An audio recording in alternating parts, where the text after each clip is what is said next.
You them don't know, you know what I'm saying? Is Rasta man overcome. Alright, so in my last video I told you how you can perceive universal stories as psychic dramas within your own mind, and we are looking for these universal stories in our life through repress, repressed emotions, through that what calls Carl Jung the shadow, through complexes and unintegrated trauma. These things, our shadow leads us to certain experiences that can become repetitive if we don't break cycles by doing shadow work. And whatever we leave out, whatever is our blind spot, but because believe me, everybody has a blind spot, literally. Right there in your eye, there is a part of your receptive skin within the eye. And also, by the way, the picture is like in a camera, it's reversed. So the light that enters here and within the eye, there is a kind of crossing of the beams, which makes the picture arrive upside down and your brain turns it back again. So this is just about the perception. I didn't even want to go there. But there's also a blind spot exactly where the nerve hits the receptive skin from behind, and there can't be the receptors for movement and light. So everybody has a blind spot also in the subconsciousness, by the way. And this is why we encounter archetypal stories in our lives. And we can understand a lot of things as synchronicities and help us to maneuver through these experiences. Um, our brain is a pattern recognition machine as well as um, a meaning creating machine. The brain also uses only brief information from the raw data that it collects to predict what it will see. In other words, our brain predicts what we want to see, and only if our sensory inputs um, falsify it, or really like your senses say, "Hey, brain, what you think is wrong." Only then it rebuilds what it predicts. So anyway, with pattern recognition, we are pattern searching machines. So when we look at the skies and we understand something about astronomy, okay, that's the same just as when we read stories of the Bible. My last video was about the Tower of Babylon, and how this can be seen as a certain experience of the persona that we build up, and then it will fall. And this is like we leave a beautiful shared fantasy behind us, a fantasy world that was perfect, like in paradise. But then we find ourselves in a higher reality, but this reality is more uncomfortable. And, per aspera ad astra, right? So let's look at the stars. Um, See, when we look at a star is a sun, and a sun is a collection of matter, of gas that is very densely compressed and burning.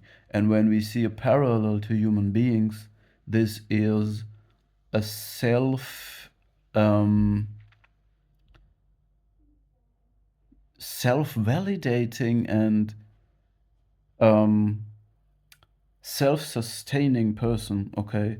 Because this person sacrifices its own mental energy, its own core.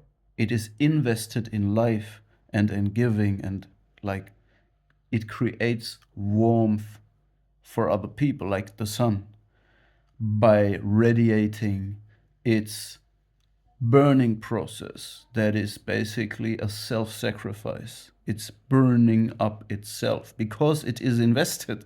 All right. And we can see a lot of parallels, you know. Stars need um, space to shine. So but there is also, if you look very close, there are even 2 or 3 star systems, or like we think it's one sun, it's one bright spot in the sky, but it's in reality it's 2 or 3 cores. When we look closer, I suggest you can watch videos about Betelgeuse, or some call it Betelgeuse. I'm confused about this. Um, but we can also make sense of, you know, galaxies are turning in spirals most of the times around black holes. And I see in this very much um, people who adopt victimhood and are also threatening. So these people don't contribute in a sense of investing their own energy into the system around them, yet they threaten the system. They say, like certain politicians, fill in names, yourself, they threaten, well, I can destroy you and myself because, you know, suicidal people are the most dangerous because they can go kamikaze. They don't care about you. They don't care about themselves. They don't respect you because they don't respect themselves, and so on. They hate themselves. That's why they don't even try to love another person, okay? And these people switch quickly from threatening, abusing to being a complete victim. So there's no responsibility they overtake for anything. And this is why everybody has to turn around them, like the galaxy around a black hole. Because this black hole will always say, you know, I'm the victim. I can't contribute and I can't because of those around me. And if you stop doing what you're doing, or if I'm not the center of attention anymore, then I will push the buttons necessary. I will start to cry, to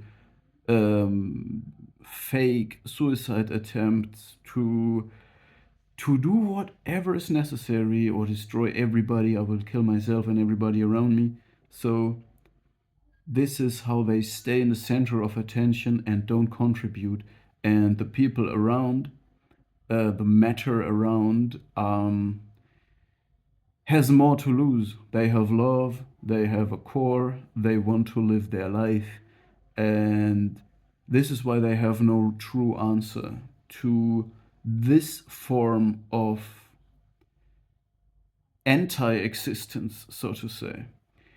And we also have moons. Moons can be very delusional because in the night, people who shine in the night, they dream lucidly and they believe they are suns. This is why they can develop a malicious envy towards the sun, because when the sun rises, the moon has to stop dreaming for a while, or at least he loses the external validation, which causes him narcissistic depletion, which means the moon now is depressive, sad, and creates evil plans against this grandiose sun that outshines him without even minding it.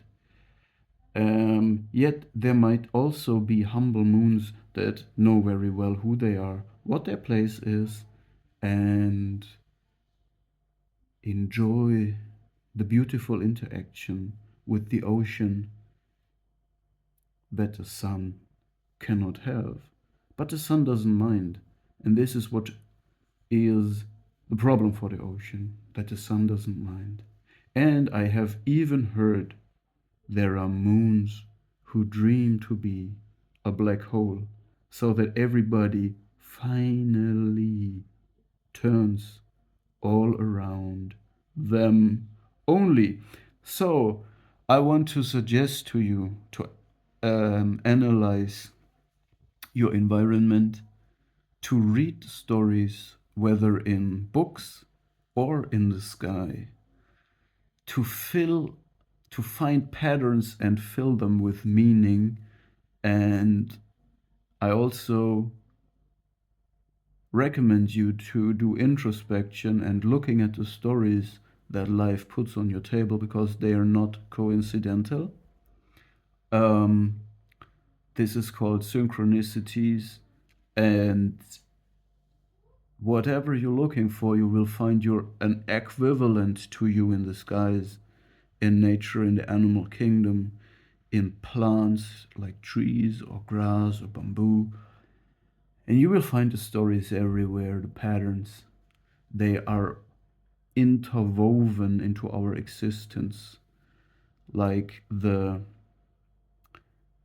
fate weaving norns in Norse mythology. So you can find universal archetypal stories wherever you look.